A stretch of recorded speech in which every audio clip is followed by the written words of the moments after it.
Hello बच्चों, अस्सलाम वालेकुम। क्या हाल चाल, कैसे हैं आप सब। तो आज की वीडियो के अंदर हम यूनिट नंबर 3 जो है उसको शुरू करने जा रहे हैं, जिसका हमारे पास नाम है केमिकल इक्विलिब्रिया। अब केमिकल इक्विलिब्रिया क्या होता है, इसके बारे में हम डिटेल के अंदर इस चैप्टर के अंदर पढ़ेंगे। तो हमारे पास जो फर्स्ट टॉपिक आता है जिसका नाम है strength of acid and base 3.1 topic number. अब एसिड जो होते हैं या बेस जो होती हैं वो क्या होती हैं। सबसे पहले तो हमारे पास यही सवाल आता है कि एसिड और बेस है क्या यार।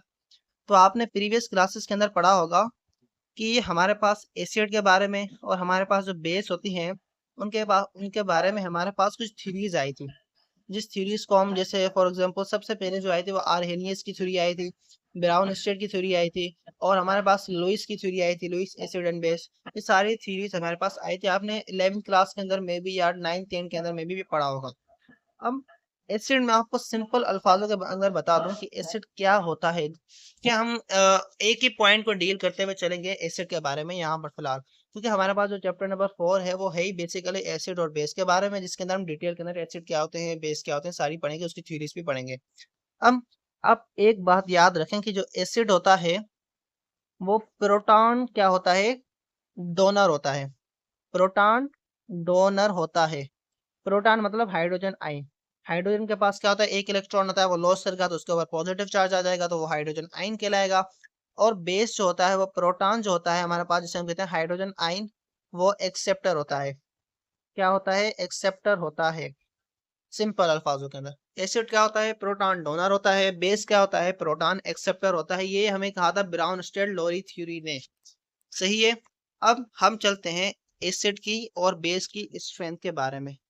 हम सिंपल करके पढ़ेंगे, अच्छे तरीके से पढ़ेंगे, कॉन्सेप्चुअली पढ़ेंगे हर चीज़ को। और जितना डिटेल के अंदर हो सकेगा मैं आपको पढ़ाऊंगा, जितना आपके लिए ज़रूरी होगा वही हम पढ़ेंगे। ज़्यादा एक्स्ट्रा चीज़ें जो हैं वो मैं आपको नहीं पढ़ाऊंगा, क्योंकि वो आपके काम की भी नहीं होगी। अब देखो बेटा, एसिड फॉर एग्जांपल, एसिड के मैं एग्जांपल आपके पास लेके आऊँ कि CO2 हो गया, हमारे पास HCl हो गया, और हमारे पास HClO3 हो गया, HClO, हाँ HClO3 हो गया। यहाँ हमारे पास क्या है, सारे एसिड है। तो जो एसिड होते हैं हमारे पास, जैसे मैं सिंपल एसिड लेके चलता हूँ कि HCl। अब या HCl हो गया या H3OOH, ये दो हमारे पास कॉमन एसिड होते हैं जो आपको भी पता होंगे। अब आपको क्या पता कि HCl सबसे ज्यादा स्ट्रॉन्ग एसिड है या CH3COOH सबसे ज्यादा स्ट्रॉन्ग एसिड है। देखो, स्ट्रॉन्ग एसिड होने का मतलब क्या है, पहली बात ये आप क्लियर करो। स्ट्रॉन्ग एसिड वो होगा जो रैपिडली प्रोटॉन डोनर होगा।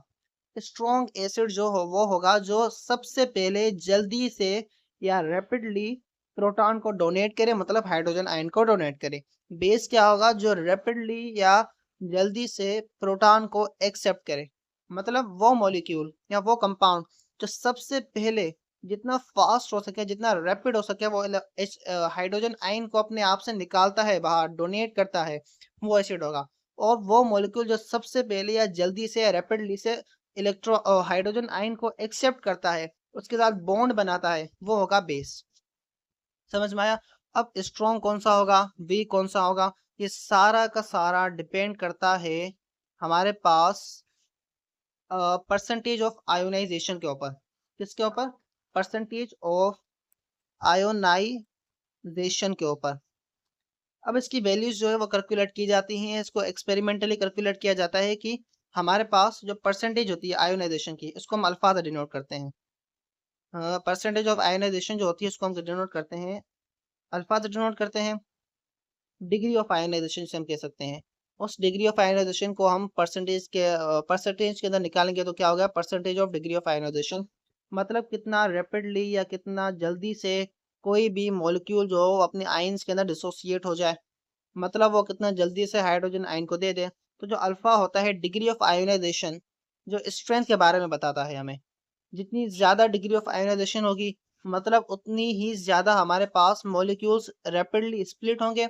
हाइड्रोजन आयन जो होगा या प्रोटॉन जो होगा वो एसिड रैपिडली डोनेट करेगा और बेस रैपिडली एक्सेप्ट करेगा।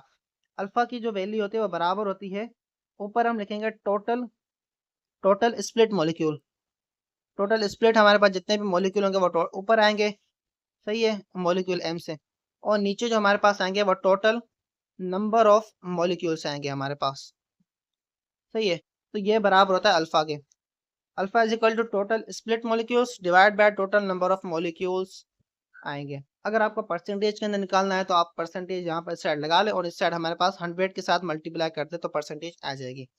आपके पास यहाँ पर वो डिग्री ऑफ आयोनाइजेशन हो गया या percentage of degree of ionization के बारे में नहीं लिखा गया, आपको यहाँ पर आपको बताया गया है के ए के बारे में। के ए क्या होता है? के ए होता है डिसोसिएशन कांस्टेंट ऑफ एसिड, और के बी होता है डिसोसिएशन कांस्टेंट ऑफ बेस। पहले हम के ए के बारे में बात करेंगे, फिर के बी के बारे में बात करेंगे, वो नीचे दिया हुआ है। अब सबसे पहले हमारे पास आप फॉर एग्जांपल HX लें एक और उसका H2O के साथ रिएक्ट करवाएं, तो आपको क्या लगता है क्या बनेगा? देखें, HX जो होता है उसका हम रिएक्शन करवाते हैं, यहाँ पर हम नीचे देख लें, HX उस H के अंदर पॉजिटिव चार्ज आएगा और X के अंदर नेगेटिव आएगा जब हम रिएक्शन कराएंगे H2O के साथ। कैसे देखें, रिएक्शन हुआ, अब क्या होगा, H2O जो होगा वो क्या करेगा, हाइड्रोजन को अपने हाइड्रोजन को HX से लेगा, हाइड्रोजन हलाइड्स में से हाइड्रोजन को लेगा। हाइड्रोजन हलाइड्स क्या होते हैं ये बात याद रखिएगा, हाइड्रोजन हलाइड मतलब H का हाइड्रोजन का किसी न किसी हेलोजन के साथ रिएक्शन, और वो जो हमारे पास कंपाउंड बनाएगा वो हाइड्रोजन हलाइड होगा। It can be hydrogen chlorine, hydrogen chloride, hydrogen bromide, hydrogen iodide, कुछ भी हो सकता है। हमने एक्स लिया है मतलब कोई सा भी हेलोजन होगा, सही है यहाँ तक। अब ये क्या है, ये एसिड है। और वाटर क्या होता है आपको पता होगा, वाटर जो है वो एम्फोटेरिक है। वाटर एसिड भी है बेस भी है। वाटर जब एसिड के साथ रिएक्ट करेगा तो वो खुद बेस होगा, वाटर जब बेस के साथ रिएक्ट करेगा तो वो खुद एसिड कहलाएगा। समझ में आया यहाँ तक? तो देखें, वाटर जो है वो HX के साथ रिएक्ट कर रहा है, तो मतलब वाटर क्या होगा, वो बेस के तौर पे बिहेव करेगा इस रिएक्शन के अंदर। तो मतलब वाटर जो होगा वो प्रोटॉन को एक्सेप्ट करेगा। तो ये जो प्रोटॉन है, ये वाला हमारे पास जो प्रोटॉन है, ये यहाँ से निकल के इसके साथ रिएक्ट करेगा, तो हमारे पास क्या बनाएगा, हमारे पास H3O बनाएगा। और यहाँ से जो H निकल गया तो हमारे पास क्या बचा, X बचा, तो X यहाँ पे आ जाएगा। जो हमारे पास कोई सा भी हलाइड हो सकता है, it can be chlorine negative, bromine के ऊपर भी नेगेटिव चार्ज हो सकता है, या आयोडीन के ऊपर भी नेगेटिव चार्ज हो सकता है, सही। अब यहाँ तक हो गया। अब हमारे पास हमें पता है कि इक्विलिब्रियम पॉइंट के ऊपर, क्योंकि ये क्या है, रिवर्सिबल रिएक्शन है, आप एरो के ऊपर देख सकते हैं, तो इक्विलिब्रियम का पॉइंट आएगी जिसको हम केसी कहते हैं। तो केसी के अंदर क्या होगा, तो बराबर होगा, प्रोडक्ट ऊपर आएगा, नीचे क्या आगे रिएक्टेंट की कंसंट्रेशन आएगी। तो यहाँ पर हमारे पास प्रोडक्ट क्या दिए हुए हैं, हमारे पास जो प्रोडक्ट दिए हुए हैं वो हाइड्रोजन हाइड्रोनियम आयन है, और क्या है, हेलोजन के आयन है। तो एज अ प्रोडक्ट ऊपर हमने लिखे, सही है। हमारे पास जो हम रिएक्टेंट थे वो एज अ कंसंट्रेशन के अंदर हमने नीचे लिख लिया। केसी की एक्सप्रेशन हमने बनाई है, आपने पढ़ा होगा फर्स्ट ईयर के अंदर केसी की एक्सप्रेशन कैसे बनाते हैं, यहाँ तक क्लियर हो गया। अब मेन क्वेश्चन आता है ये, देखें, वाटर को जब हम एसिड बेस रिएक्शन करवाते हैं, तो वाटर को हम रिएक्शन करवाते हैं किसी भी एसिड के साथ या बेस के साथ, सही। वाटर को हमने यहाँ पर लिया हुआ है लिक्विड स्टेट के अंदर, आप यहाँ पर देख सकते हैं एल लिखा हुआ है लिक्विड। जब भी वाटर को हम लिक्विड स्टेट के अंदर लेते हैं और किसी एसिड और बेस के साथ रिएक्शन करवाते हैं, तो रिजल्ट के अंदर क्या होता है, वाटर की कंसंट्रेशन होती है बहुत ज्यादा, वाटर एज अ सॉल्वेंट के तौर पे यूज किया जाता है। तो वाटर की जो हमारे पास कंसंट्रेशन होती है उसके अंदर बहुत मामूली सा, बहुत नेग्लिजिबल फर्क आता है, जिसकी वजह से हम क्या करते हैं, वाटर की जो हमारे पास कंसंट्रेशन होती है एज अ कॉन्स्टेंट ट्रीट करते हैं।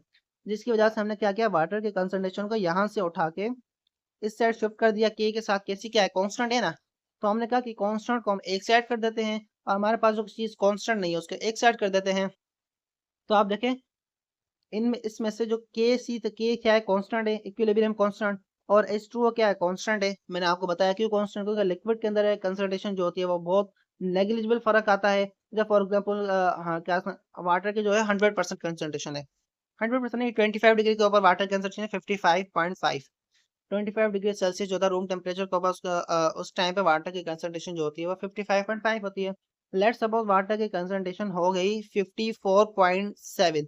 अब देखो फर्क कितना कम आया है, तो ये नेग्लिजिबल फर्क है, जिसकी वजह से वाटर को हम एज अ कांस्टेंट ट्रीट करते हैं। तो जो रिजल्ट के अंदर हमारे पास आता है के सी इंटू कंसंट्रेशन किसकी, H2O की। तो ये हमें मिला जुला के इसको हम कहते हैं के ए। क्या कहते हैं, के ए, डिसोसिएशन कांस्टेंट ऑफ एसिड। क्या कहते हैं, डिसोसिएशन कांस्टेंट ऑफ एसिड। ये हमें बताता है कि स्ट्रेंथ ऑफ द एसिड के बारे में। Greater the dissociation, greater will be the strength of the acid. अब पता कैसे चलता है, हम क्या नाम है कि डिसोसिएशन कांस्टेंट की वैल्यू कैसे निकालते हैं। तो आपको मैंने यहाँ पे इक्वेशन भी बना दी है, इसकी और भी बहुत सी इक्वेशंस आती हैं। तो ये जनरल इक्वेशन होगी, अगर अगर आपके पास मोलर कंसंट्रेशन दी हुई है हाइड्रोनियम आयन की, और जो आपने हेलोजन यूज किया उसकी, और जो रिएक्टेंट यूज किया उसकी, यहाँ पर कुछ भी हो सकता है। मैंने आपको जो रिएक्शन दिया है वो जनरल रिएक्शन दिया है हाइड्रोजन हैलाइड और फीड करते हुए।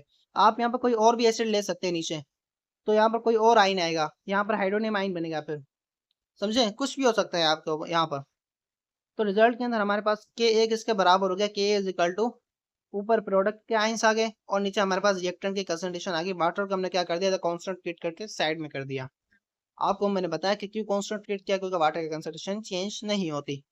अब के ए हमें बताता है स्ट्रेंथ के बारे में, greater will be the K A value, greater will be the strength of the acid.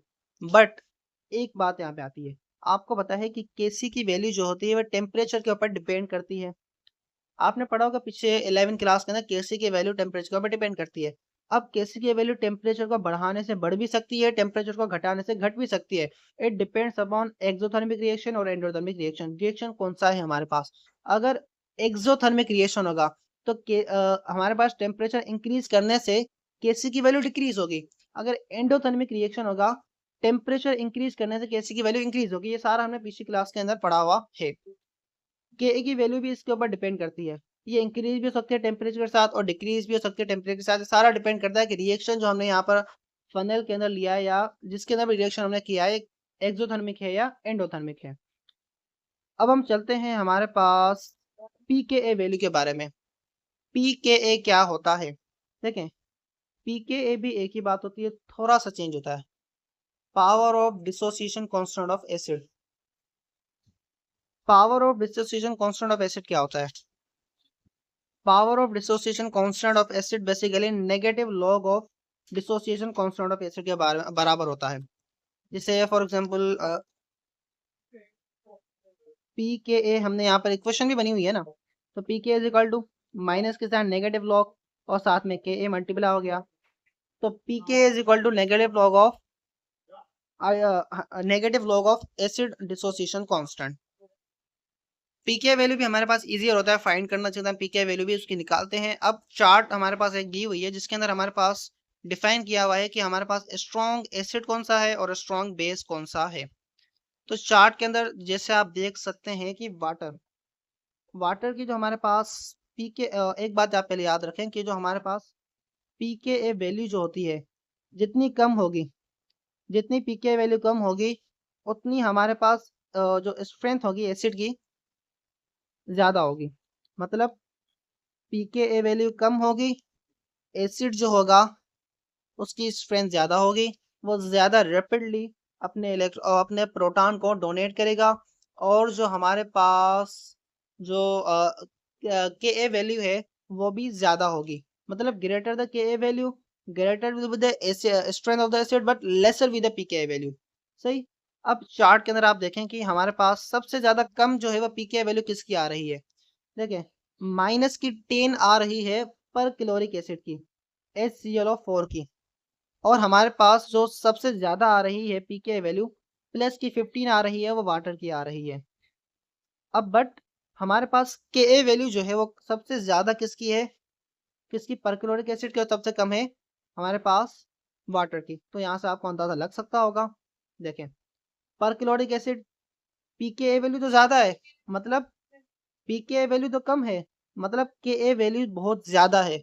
मतलब greater the K A value, greater with the acidic strength but lesser with the P K value, but and lower with the P K, और greater with the P K value, lower with the K A value and lower with the strength of the acid. मतलब सबसे ज्यादा chart के अंदर strong acid perchloric acid है और सबसे ज्यादा वीक जो है वो वाटर है। वाटर बेस भी होता है, वैसे आपको पता होगा, आपको मैंने ऊपर भी समझाया बेस कैसे होता है। अब यहाँ पर हमारे पास एक एग्जांपल दिया हुआ है 3.1, इसको भी हम सॉल्व कर लेते हैं। कि है कि कंसंट्रेशन जो है वो हमारे पास हाइड्रोजन आयन की निकालो सॉल्यूशन में से। हमारे पास जो मोलर कंसंट्रेशन एच एफ की जो दी हुई है 1 मोल दी हुई है, और के ए वैल्यू जो दी हुई है एच एफ की हमारे पास 7.2 इंटू 10⁻⁻⁴ दी हुई है। तो चलिए सॉल्व करते हैं इसको भी हम। एच एफ को हमने आयन के अंदर डिसोसिएट किया, वाटर के अंदर डिजोल्व करने के बाद एक्वा सॉल्यूशन है हमारे पास। तो इनिशियली हमारे पास क्या होगा, इसकी कंसंट्रेशन 1 होगी, इसकी 0 होगी, इसकी भी 0 होगी। As the time passes reaction proceed होता जाएगा। तो एक हमारे पास जो हाइड्रोजन आयंस होंगे वो एक्स कंसंट्रेशन के अंदर प्रोड्यूस होंगे। सपोज किया है फ्लोरीन भी एक्स कंसंट्रेशन के अंदर प्रोड्यूस हुए, सपोज किया है।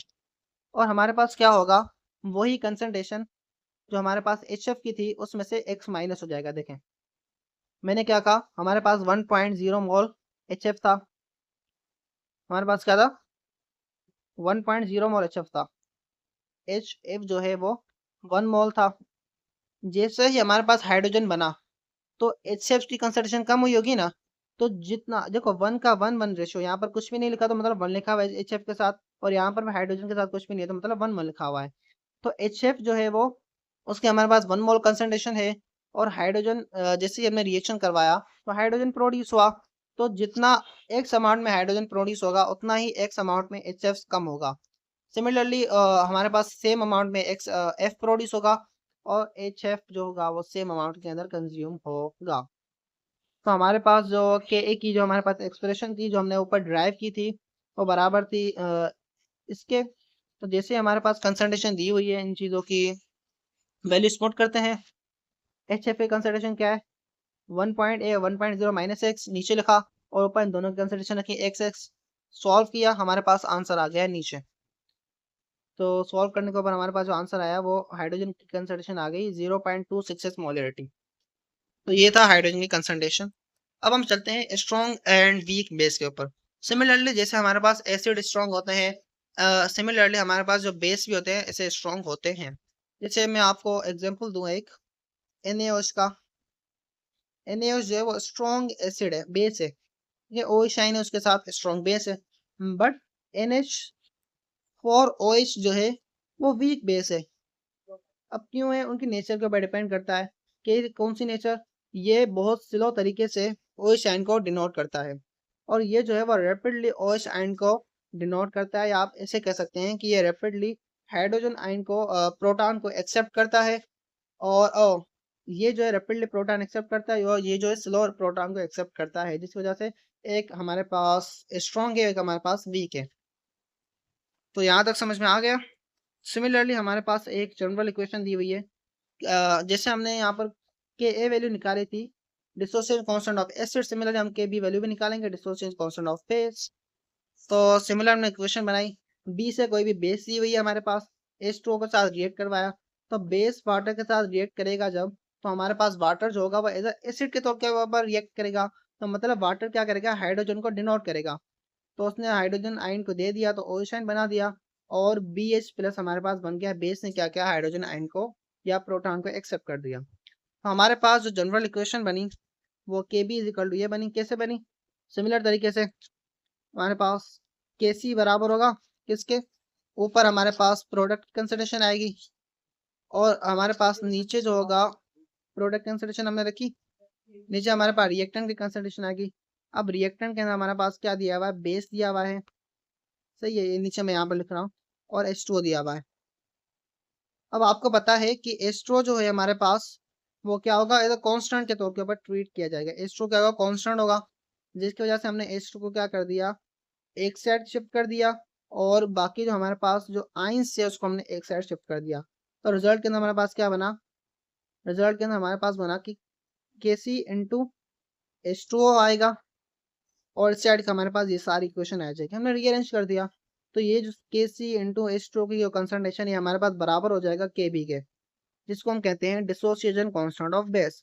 Greater the value of dissociation constant of base, greater will be the strength of the base, and the greater will be the molecule except the proton और except the hydrogen ion। Similar तरीके से हमारे पास pKb भी value होती है, power dissociation constant of base या potential dissociation constant of base, जो बराबर होता है negative log of Kb dissociation constant of base के ऊपर बराबर होता है। सिमिलर तरीके से जैसे ही पी के बी वैल्यू जो है वो इंक्रीज होगी, हमारे पास के बी वैल्यू जो है वो डिक्रीज होगी, और जो हमारे पास स्ट्रेंथ होगी हमारे पास एसिड की, वो भी डिक्रीज होगी, और बेस की स्ट्रेंथ डिक्रीज होगी। मतलब जितना देर से कोई भी बेस जो है, जितना स्लो कोई भी बेस प्रोटॉन को एक्सेप्ट करेगा, उतनी ही उसकी के बी वैल्यू जो है वो डिसोसिएशन कांस्टेंट वैल्यू कम होगी, और पी के बी वैल्यू जो है वो ज्यादा होगी। ये अपोजिट है, के बी वैल्यू जो है बढ़ेगी तो पी के बी वैल्यू हमारे पास जो है वो कम होगी। ये बिकॉज ऑफ लॉगरिथम की वजह से, लॉगरिथम की वजह से ये वैल्यू का फर्क आ रहा है। जैसे ही हम के ए वैल्यू इंक्रीज होगी, और हमारे पास जो पी के ए वैल्यू होगी, पी के ए वैल्यू वो डिक्रीज होगी। ये सारा डिपेंड करता है लॉग की वजह से, लॉग की वजह से जो वैल्यू के अंदर फर्क आ रहा है। चार्ट की तरफ हम चलते हैं। चार्ट के अंदर हमारे पास सबसे ज्यादा वैल्यू किसकी है, के ए वैल्यू, के बी वैल्यू सबसे ज्यादा है हमारे पास 9.6 इंटू 10⁻⁻⁴। डाई इथाइल अमाइन की सबसे ज्यादा हमारे पास के बी वैल्यू है। अब देखो सबसे ज्यादा के बी वैल्यू मतलब स्ट्रॉन्ग बेस होगा, तो उसकी पी के बी वैल्यू क्या होगा, कम होगी। तो देखिए पी के बी वैल्यू 3.20 है, और बाकी की क्या है, सबसे ज्यादा क्या है 9.37 है, तो उसकी वैल्यू जो है वो हमारे पास के बी वैल्यू सबसे ज्यादा कम है। उलट है, यहाँ पर उलट है, अपोजिट है, कॉन्ट्रोडिक्ट है सारे, के बी वैल्यू और पी के बी वैल्यू ये दोनों आपस में अपोजिट होती है। तो एनाइलिन जो है, जिसकी पीकेबी वैल्यू सबसे कम है, but KB value pKb value सबसे ज्यादा है, और केबी वैल्यू सबसे कम है। सही है। तो मतलब एनाइलिन जो होगा वो वीक बेस के तौर पर ट्रीट करेगा, जिसका स्ट्रक्चर अराउंड ये होता है, NH2 यहाँ पर आ जाएगा, यहाँ पे बॉन्ड बन जाएगी। ये आप सारा ऑर्गेनिक के अंदर पढ़ा होगा या पढ़ेंगे शायद आगे जाके। तो ये था आज का लेक्चर। मिलते हैं नेक्स्ट वीडियो के अंदर, तब तक के लिए गुड बाय।